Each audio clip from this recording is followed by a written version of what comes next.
You're listening to the Women in Cybersecurity Podcast, where global voices meet to inspire, inform, and ignite change in the world of cyber. Hosted by Yuri Diogenes, Alexandra Francu, and myself, Julia Iancu, we bring you real stories, expert insights, and bold conversations from the front lines of cybersecurity. Now let's dive into today's episode. Hello everyone, welcome back to Women in Cybersecurity Podcast. This is episode 15. We're very happy that you're joining, that you're listening to us, and I hope you find our conversation insightful. Let's get directly into the conversation. Hello, welcome back to Securing Our Future One Woman at a Time. Today's guest is Trenelle Pierce, a cybersecurity and technology leader whose career spans cyber, strategic partnerships, and business development in highly regulated industries. Trenelle is currently a strategic partnership manager at OpenGov, where she leads partner strategy, executive engagement, and revenue-driving collaborations to support business growth. Prior to that, she spent over 8 years at Cytellix, the cybersecurity division of IMRI, progressing through roles including cybersecurity marketing analyst, inside sales and marketing manager, cybersecurity support manager, and most recently, director of business development for Cyber SaaS. Across her career, Trenelle has worked closely with organizations navigating frameworks, helping translate complex cybersecurity and compliance requirements into actionable business-ready solutions. In addition to her professional work, she's deeply committed to leadership development and community impact through organizations like Technology Association of Georgia, Women in Tech, and United Way of Greater Atlanta.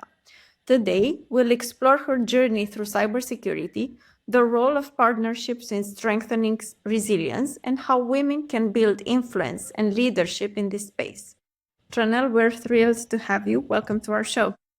Thank you, guys. I'm excited to be here. I'm sorry I sound a little nasally.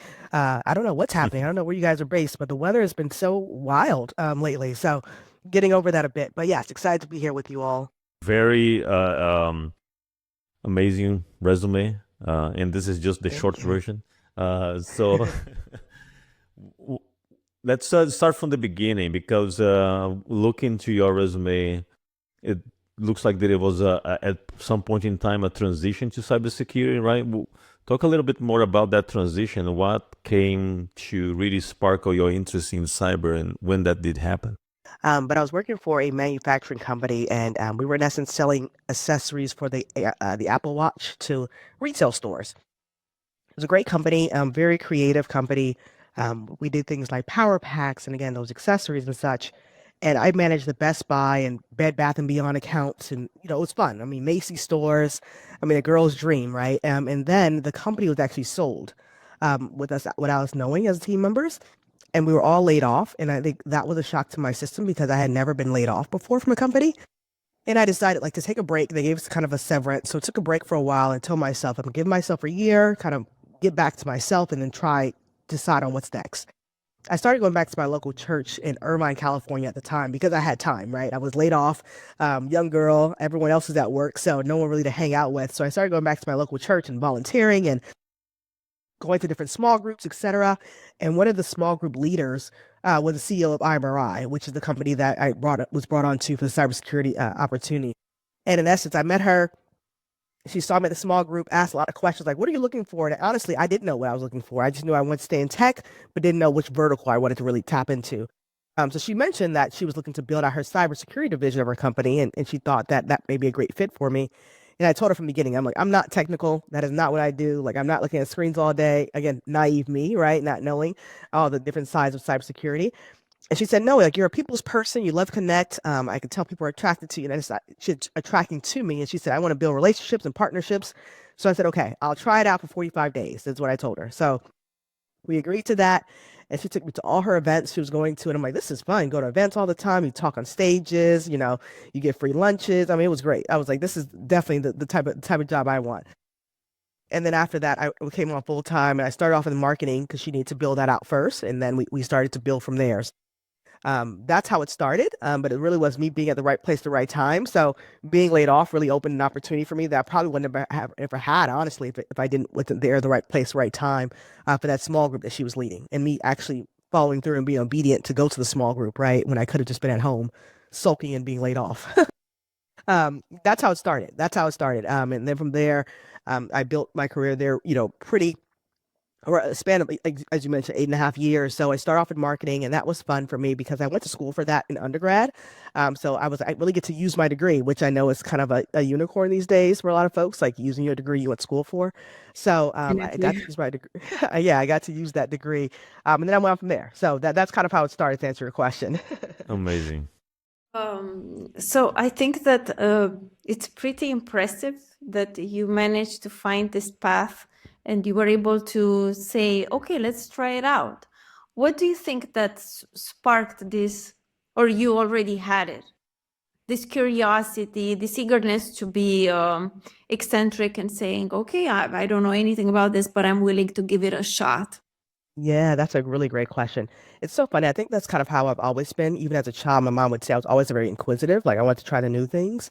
And I always like to think of myself as like someone that expands comfort zones, right? Like I know when I'm getting comfortable in an industry or in a place, and it's hard for me to go. I've always had that kind of beep, beep, I call it, in my ear. Like, okay, Trenelle, you're doing the same things. It's becoming mundane. Time for something new. So I've never been scared to try new things. And because at that point I had been in a couple of different industries already, from like physical therapy to, I mean, I was in telecom, I was in the manufacturing space. It's kind of one of those, what the heck, like, might as well try something else, And I think that was fun for me because when I joined with that organization, it was a little before people started paying much attention to cybersecurity, honestly. So it was fun because you got to really build the narrative. And like when we went to events, everyone was shocked at what we were talking about. Like, this is real. I can't believe it. Like, my company could be hacked. And I'm like, yeah, you've never been hacked before in your personal life, your emails, all the spam messages. So it was fun to really create that narrative and be kind of a person that was able to talk to the normal person about what cybersecurity meant without the technical details all the time.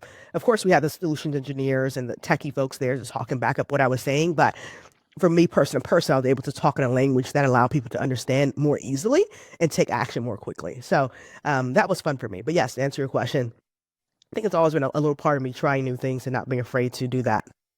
And how long ago was this? Yeah, so the cybersecurity role. Yeah. Yeah. Go ahead. Yeah, so I started with them in 2016, and then I started off in marketing, and then I went into inside sales. I managed that team, and then from there I went into a cybersecurity support manager, which is really like the conduit between operations and our outside partners. And that was really fun for me because it allowed me to connect the dots with the teams. So talking to end user clients and businesses, it's who we sold to, mostly government contractors. So talk to them about, here are the risks if you don't take this seriously. Here's what can happen. Here's how the government can block you from different opportunities if you don't have these things in place. So that was a fun role for me because I got to connect the dots between multiple teams, and I really enjoyed that. And then directive business development, which of course was just really making sure the business was on track to hit certain goals and milestones over the time. So that was, again, 8.5 years of that. So I left that organization back in fall of 2024, which is crazy to say. I'm like, it's almost, this fall will be 2 years. So it's been quite a while. It seems like it's been quite a while, but it was a great time for me just learning and growing in an industry that I think now is one of the hot topics, especially for women. Yeah, and also back then, women were not so common, or were they, in this cybersecurity world, or even in the tech world? So, did you have any challenges by being a woman joining this field? Absolutely. Yes, absolutely. I mean, I remember when I did come on board after the 45 days and started going to more events, I quickly stood out. Like it was a very blatant, like, are you the check-in girl? Are you the person helping with Coffee girl. lunches? Like, what are you doing here, right? And that made me, I'll be honest, that kind of frightened me a little bit in the beginning because that was an industry I never knew that until I got in it. So I was a little bit timid in the beginning, but I quickly realized that this is why I needed to be there because everyone was tired of seeing the same old person on the stage, same old person talking about things, and me coming in and saying, hey guys and gals, like, this is what cybersecurity means in layman's terms. They needed that. So I was quickly embraced, I would say, which was fun for me. So we got a lot of like speaking events, and again, a lot of our partners we're working with always wanted me to have me on panels because I brought a special spunk that they didn't typically have. It's kind of stiff, honestly. Like cybersecurity is very like point blank, straight to the point, not very fun. So I came and I was like, okay, we can't keep doing this. I wouldn't want to listen to this if I was on the other side of it, right? Trying to decide on which program I should follow. So that really allowed me to really be myself in an industry that typically wouldn't allow that, I think. So it was fun. I mean, I was usually the youngest one. Of course, being a person of color was always unique. And then being a woman, it's like I had those three things working, I would say working for me in those situations because it was so unique in those spaces. Yeah, I can clearly see why the person approached you to work in this field, because you have such a great energy naturally. Thank you. So it's really easy for you to, rationalize complex topics and make people understand. But in order to do that, you also had to kind of shape your technical skills a bit. So Yes. you probably had a ramp up time where you had to learn more and things like that. How did you go and the ramp up? Did you take courses, certifications? What did you do to fulfill that technical gap? Yeah, great question. I'm a person, I love shadowing.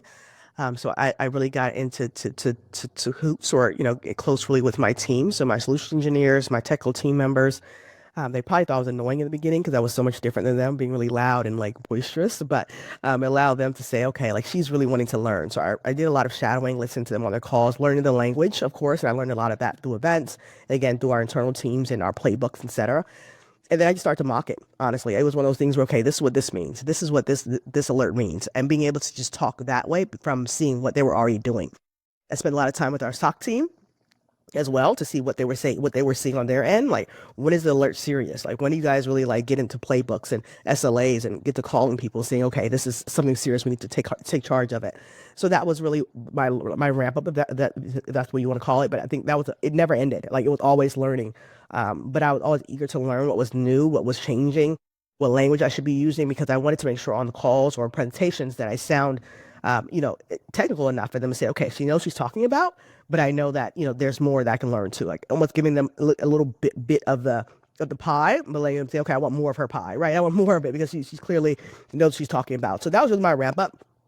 Going to those type of things. I did some trainings, things like that the company provided, but mostly it was really being around my team and getting into the weeds of what their days were and what they were seeing, what was causing them to have attention to certain topics or certain situations, and what are things they were like, this is a false positive, Trenelle. Like, don't even worry about this. This is things that happen all the time. And I'm like, okay, I can talk about that, right? So when in my presentations, I know what are things we consider to be serious and what are things we don't consider to be serious. So that's really how I ramped up in the organization. What are some of the things that you love most about cybersecurity and some of the things that you love the least? Well, that's a great question.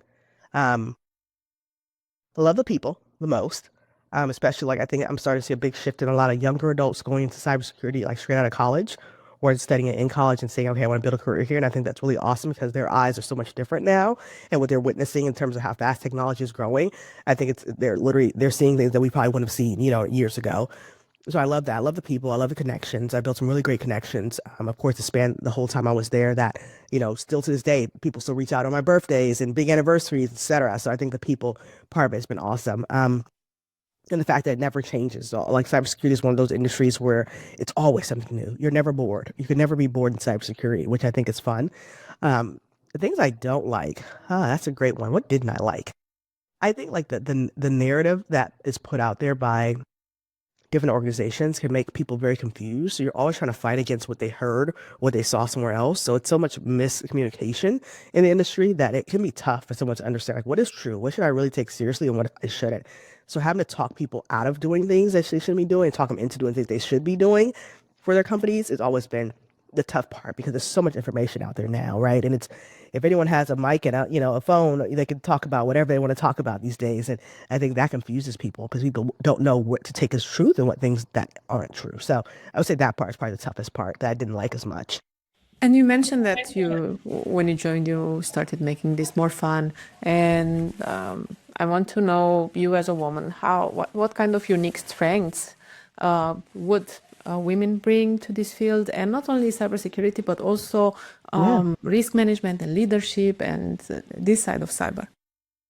Yeah, that's a great question. I think naturally women have more of a, like, I would say almost empathetic side to them, where it's like they understand things a bit different and a bit softer when it comes to that. So when working with business owners, who I work with, that's their baby, right? They care about it. They don't want it to be hacked. They don't want to breach. They don't want it to get shut down. They've been working for it, in it for so long, sometimes generational businesses. So to them, what they want to hear is like, I want to keep you in business. I'm not trying to take over your business. I'm not trying to push you out of business. I want to keep you safe from these problems so you don't have any other issues. So I think that's a unique feature. And I think women most times naturally connect better with people. And I think because cybersecurity is such a scary, it's a scary vertical market that sometimes I love all the guys out there, to be clear, but sometimes guys can make it seem just kind of a do or die. And I think women are more or less like, hey, let's be proactive. Let's take this thing a step back. No need to rush to do anything right now. So I think that's something that I think is unique that women have been able to do. And not just in cybersecurity, I think in all industries, just the way to connect, I think is way different.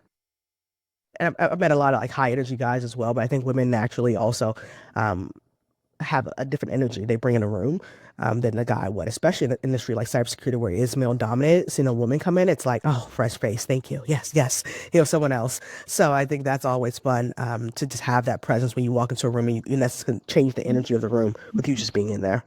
In the beginning, you were talking about the fact that you joined cybersecurity in a moment that you just had been laid off. And a lot of people are dealing with that problem these days with the big techs laying off a lot of people, right? Yes. What would be your advice for people that are going through this soul searching after being laid off? Yeah, that's a great question.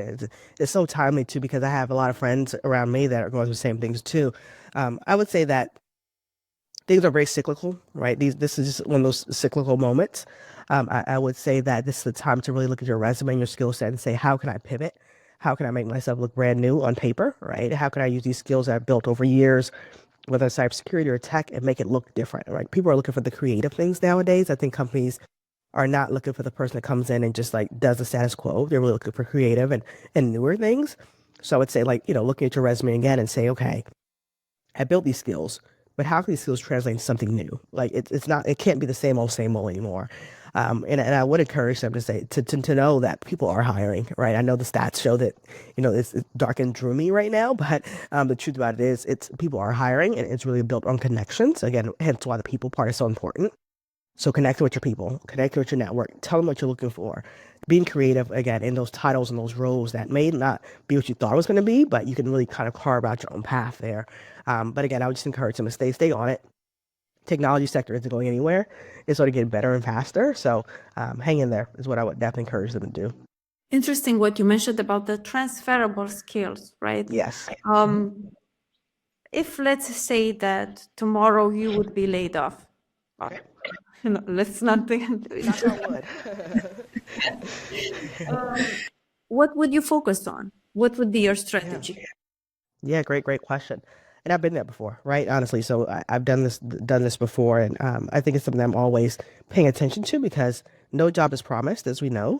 So when I think about my skill set, I'm a really great conduit between internal and external teams. So I work very well to bring in external opportunities into internal teams and help them, and that's connect the dots with working together. I think sometimes companies want to do everything in-house and do it themselves, but partnerships and alliances are really the way you go greater. You move quicker and greater, faster. So I would focus on that because I realize that people are realizing, I think the whole industry is realizing that you want to go with other people. You can't keep going by yourself. There's so many people knocking on the same doors, but if you go in there with someone else, it's like you got the two of us coming in together to help you.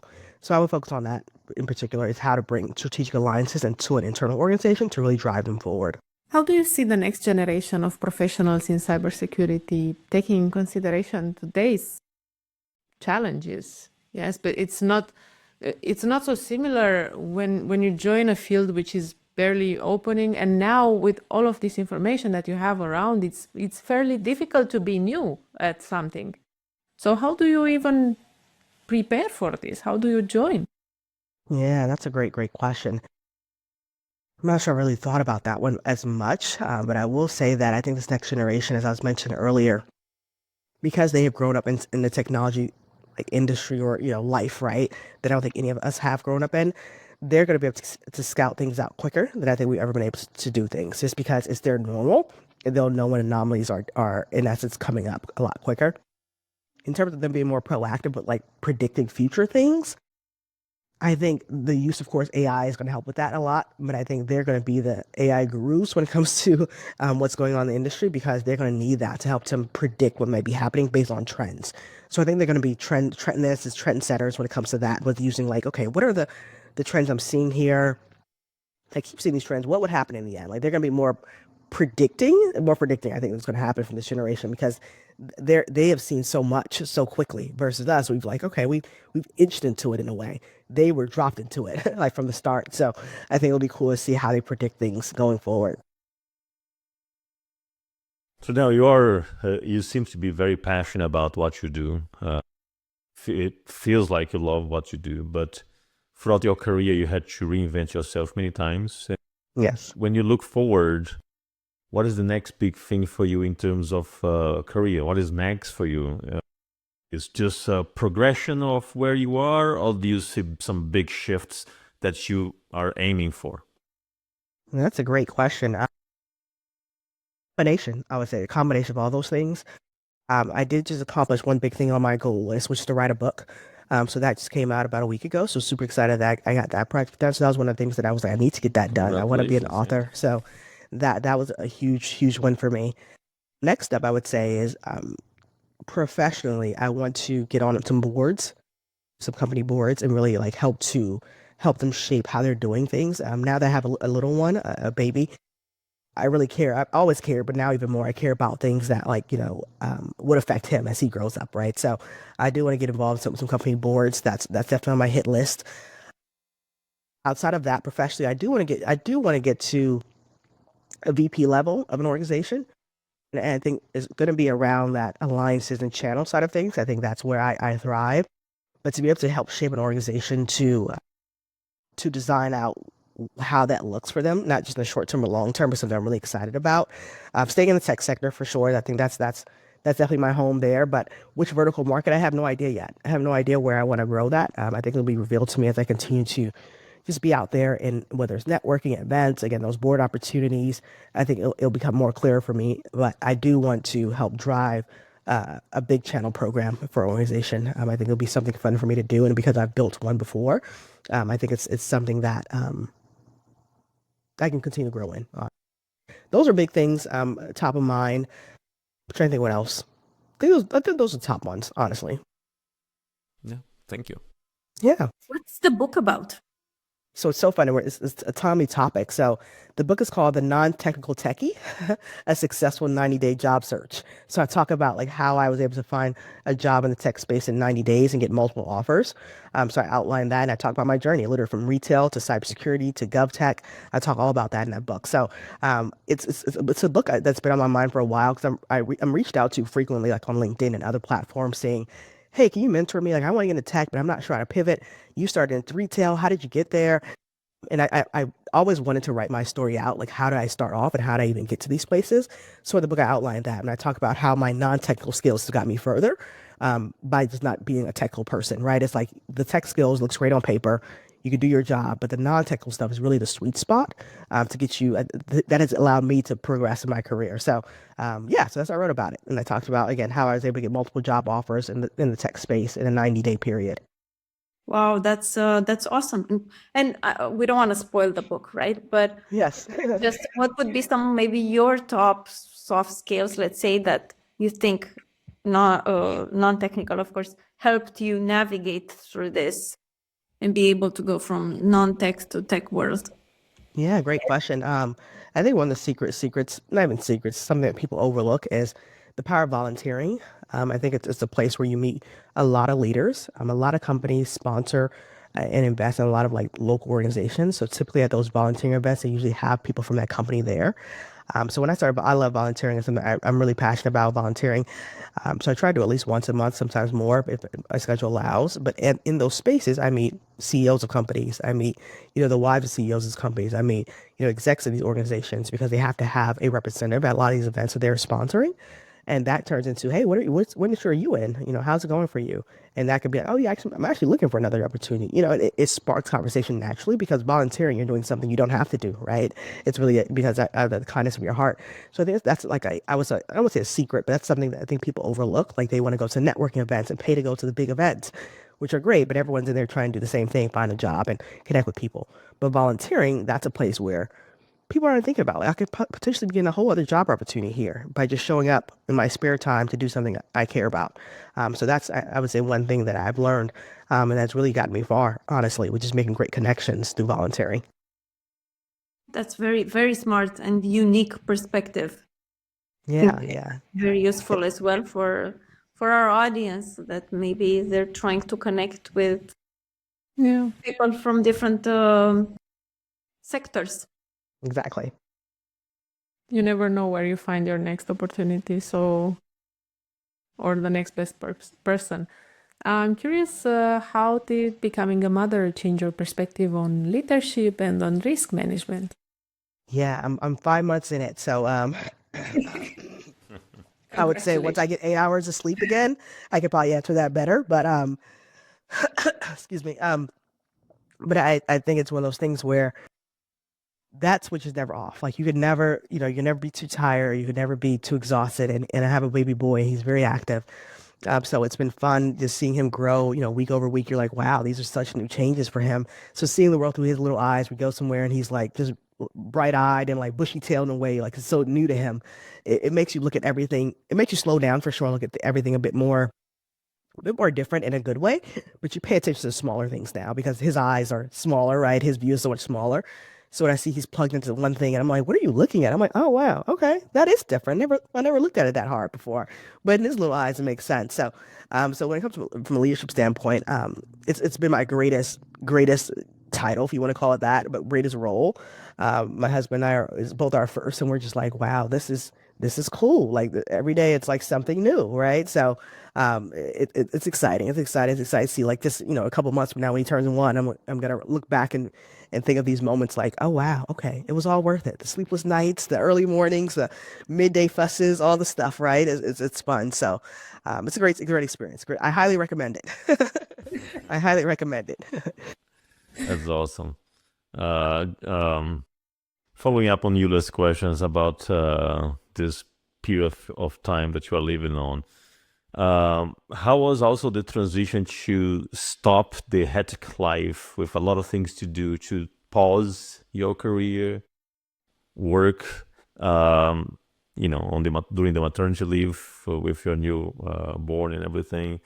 Did you came back right in to work, or how was this reconnection? Did you feel like you missed a lot, or it was very smooth come back? Yeah, great question there. I would say I've handled it well. I mean, I enjoyed the maternity leave because I allowed myself to just slow down. Now, I say to say I did finish my book during that time, so I did have one project I was working on, but it was just that one. So it allowed me to just slow down and pay attention to, again, those smaller things and not rush it. I mean, the time went by so fast to me, but then it didn't. Like in the day, I'm like, oh my goodness, like okay, it's only 8 a.m., like we just woke up and now we have a whole day ahead of us. But in hindsight, like the time went by so quickly, honestly. So it was a beautiful, beautiful time. And I would say jumping back into, work life and all of that has been a little bit of a challenge to start, honestly. I came back like mid to end of December. And our company had some big kickoffs top of the year. So it was kind of like off to the races. But I found moments to slow down and just again take my time into getting back into things, which I think is very important because the best version of you needs to have like the time to transition, right? I think the rush me is never good, right? The rush me is never someone that I want to stay in too long and that kind of shield. So being able to slow down and find moments of like, okay, catch your breath, just it's gonna happen. It doesn't have to happen today. It doesn't have to happen tomorrow. Like prioritize. So I've gotten really, really, I would say much better with prioritization and then really kind of putting my big rocks in first. Like what are the big things I need to do this week or next week? And then letting the other smaller things fit in as they fit in.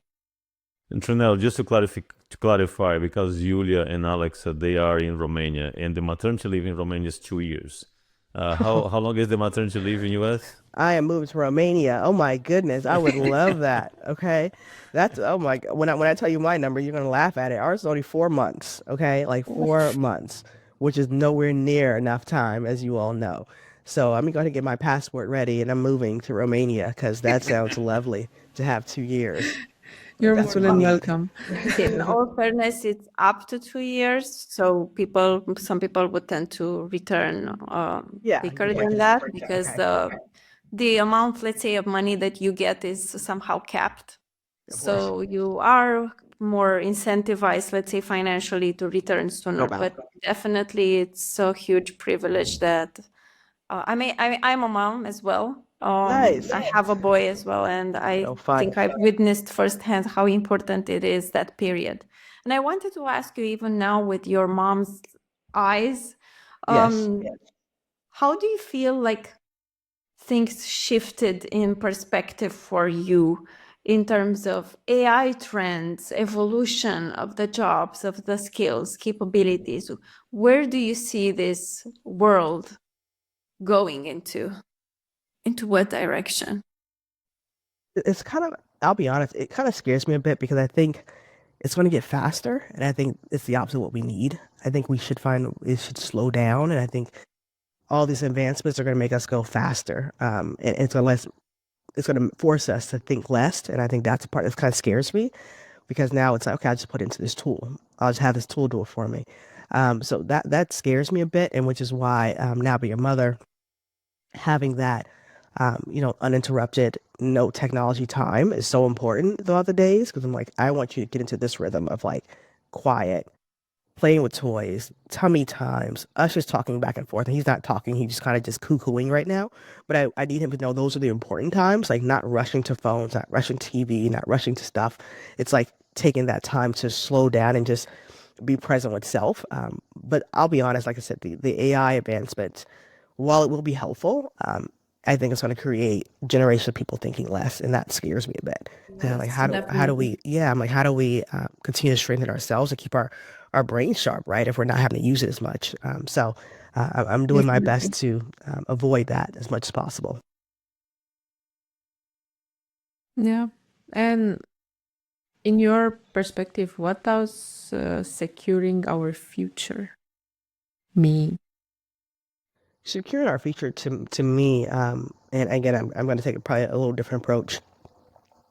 It's going to be with people. And I think we always hear like, village, it takes a village to raise you and things like that. Um, but this whole securing our future is going to take a village. It's going to take us having our right connections, our right people. I always say everyone should have their own board, right? Like you should always have a lawyer friend. You should always have a doctor on your board. You should have these people in your ecosystem because that I think secures your own future. Like it's important. Each household has that, those people around, because I think that's where creates longevity in life, but also just like that mental like safety, right? That you need because life's a lot, right? I mean, no one can look on the news and not say life's not a lot right now. And I think it's going to continue to be a lot. So I think it's important that we secure our future with each other and really get back to the closest that we used to have, and not just this transactional things we used to do with people. Like now it needs to be like, no, let's relational. Let's build this up. Let's take time to build these up so we can be a stronger tower together. I think that's really where I'm focusing for sure. But people in my network, we're all realizing like it's better together, honestly. Yep. And following up on Alex's question about AI, how is AI is changing a little bit of the job that you do? Are you using AI as a tool to facilitate something? Because there are benefits, as you said. Of So course, yeah. what are some of the benefits that you see that are already affecting positively your job? Yeah, great question. So the GovTech space is it's a great tool to use to research and better prepare ourselves when we're going to talk to like the state or the municipality or, the special districts. Those tools allow us to get more insight and put things together of like, how is the city really doing? What are their concerns right now? Where are they focusing their efforts? So I think it's being used well, like, again, for research preparation, giving you insights into, how can our organization help this city or help this municipality, which I think is pretty unique because sometimes you just kind of think off the top of your head, like, how can I help, right? You want to throw everything at them, but the truth about it is there are specifics that you need to know. What budget are they at right now? Have they blown their budget? those type of details. I think those tools have really been impactful for us, saving time on researching and preparation to present to those organizations. And are you doing anything special for this AI avalanche? Are you educating yourself with maybe specific training or materials that you find handy? Yeah, great question. Something I've always loved, and I think it's something that may be overlooked. I love LinkedIn Learning because they have a bunch of courses on there that you can, if you have a membership, you can just play them and learn from them. And they keep them pretty fresh, which I appreciate. So I love going through those courses. So that's what I'm doing right now is like I continue to just add different ones to my to-do list, study list. And I try to get one done I at least try to get at least two done a month. But it allows me to just find out what's going on, what's the latest, what's the greatest. But that is something I use just to kind of self-learn outside of things I'm already doing at work. But just to self-learn, I love, again, LinkedIn Learning for those type of things. So it allows me to get just insights into what the trends are, how are things working together, what's working, what's not working, what are people saying. So thankful LinkedIn for those classes for sure. Well, that's amazing. I mean, I've witnessed how well prepared are those trainings as well. Yes. So I think they're very good quality. Agreed. Yeah. Do you also recommend any other resource to women who, or not necessarily women, young people who want to join this field? And not necessarily young, everybody who wants to join this field. I want to be politically correct. But any other type of resource that you'd like to recommend? Yeah, great question. I always love like local organizations are always great. Like I know, in fact, here in Georgia where I am now, there's a host of like different technology groups. But I always say like find your space, find your people, right? So go to one, see how you like them, see if you connect with one or two people. I would say if you connect with one or two people, it's a win, right? For that time. So for me locally, I have like Technology Association of Georgia, United Way, you guys mentioned. We have ATL Techies. So it's different groups that I'm part of that I really scoped out and went and said, okay, I feel good here. I like these folks. I like what we're talking about. So I always encourage people to get out in their local communities to find things. Yeah, you have these global organizations as well, which I think are awesome. But sometimes you can get lost in the weeds a bit and not have like that, again, personal interaction. So I always say find your local groups. It's always a great place to do. And then of course, LinkedIn also has a lot of different groups as well, which I love to do. So they have a women in tech group, right? So I like to stay posted on that one because I like to see what we're talking about. What are folks talking about right now from a women's perspective? Again, I am definitely a proponent of LinkedIn for those type of things. It allows you to go get a bigger, broader view of things. But those groups are always great because I've posted in there a few times when I had questions about something and people responded back to me. And I'm like, oh, this is great. I have a host of people wanting to provide me some insight where I maybe not have gotten that before, anywhere else. So that's what I recommend when it comes to finding places to kind of plant your flag. You talk about LinkedIn a couple of times, and I really want to get your perspective on how important it is to keep a good online presence and a good profile on LinkedIn, because as a hiring manager myself, when I'm hiring people, LinkedIn is the first place I go. They send the resume, which is okay, but reading PDF resume nowadays is not really the deal. I mean, you go to LinkedIn and you expect to be very well polished, documented. It's supposed to be the latest and the greatest, right? When you're doing your LinkedIn learning, you add your skills on your profile, so you see if the person is investing in self-readiness. So what is your take on that? Yeah, great question. That's a big thing that I've always enjoyed, and not to force it, but because I have so many personal connections on LinkedIn, of course, professional ones as well. I love getting on people's page and hyping them up when they had a big win or a small win. So I love celebrating others. So I'm definitely the commenter a lot. But at the same time, I also promote, or talk about things that I'm excited about that I've done, right? And it allows people to keep up to date with what I have going on. So I'm definitely the two-way LinkedIn poster, right? I like to promote other people and what they're doing, repost what they're doing, excited about them, get in their comment section, saying how proud I am of them, and at the same time share with the community like what am I up to, what am I working on, how are things going, right? I think it just keeps that human touch of like see my face, see me, I'm alive, life is well. I think it's important to share those things, at least snippets of it with the community. I think it's important. So yes, you've got to maintain that online presence for sure. Something that we haven't uncovered about you today. That's a great question. I would say probably my family heritage. My entire family are all immigrants from Trinidad and Tobago, both sides, mom and dad.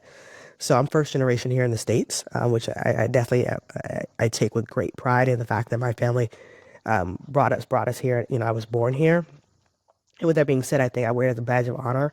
So as I hit these different goals and milestones, a lot of them are first in my family, and I think that's pretty awesome to be the person that goes first. It can be heavy at times, like trying to do all the things, and like, okay, I want to be better, I want to be better, I want to be better, but at the same time realizing like the sacrifices that were made before I was even here, right? So I think that's just an awesome position to be in. I really call it my superpower, like the fact that I have that, because it allows me to connect with people a lot better too, and they realize that, oh wow, you didn't come from wealth, or you didn't come from people handing things to you. You really work your way through these different professional challenges and growth and things like that. Going to get my master's in business from a highly rated business school. Those are just things that are very uncommon in my family lineage. So it allows me to be very proud, but at the same time, like have a heavy responsibility to do well, right? To make my last name stand for something, which I think is really important, given how hard my family has worked. I like how you want to leave an impact in the world, and I think that's amazing what you're doing. I have my last question for you is, if you could leave our audience with a message, what would that be? Yeah, that's a great one. The first thing came to mind, and I'm a kind of person, whatever comes to mind first, I say, which could be a good or bad thing, but I would say that you're enough. You're enough right now in this very moment. You're enough. And I think that's something that I had to come to terms with for a while. It's like, man, I got to do this, I got to do that to be enough. And it's like, no, you're enough right now at this very moment. And I think that's the beauty of like wanting to grow, but also accepting where you are and not feel like you have to follow the status quo to do something more, to get another accolade, to have, ring the bell about something else you've done. So that's what I would say. You're enough now. Well, after this, I cannot ask any more questions because that was a great way. It was a great way to wrap up, Julia, and a good question. And Trenelle, perfect answer. It was a great episode, Trenelle. So inspiring. Thank you very much for making the time to talk to us. I really appreciate. And good best of luck. Looking forward to stay connected with you on LinkedIn and see you update. Please, I gotta come to Romania. I haven't forgot. I gotta figure out how to get there so I can have some. Yeah, it's a beautiful place. You gotta go there. I've been there like 3 times. I go there twice every year. It's amazing. Well, thank you. I appreciate the time. I know it's early for all of us, but I appreciate the time. Thank you. Thank you. Thank you, Trenelle. Thank you. Bye. All right, everyone. This is a wrap for today's episode. Thank you again for your time. Make sure to subscribe, Spotify, Apple Podcasts, on YouTube, and stay tuned. We have a lot more to come. Take care.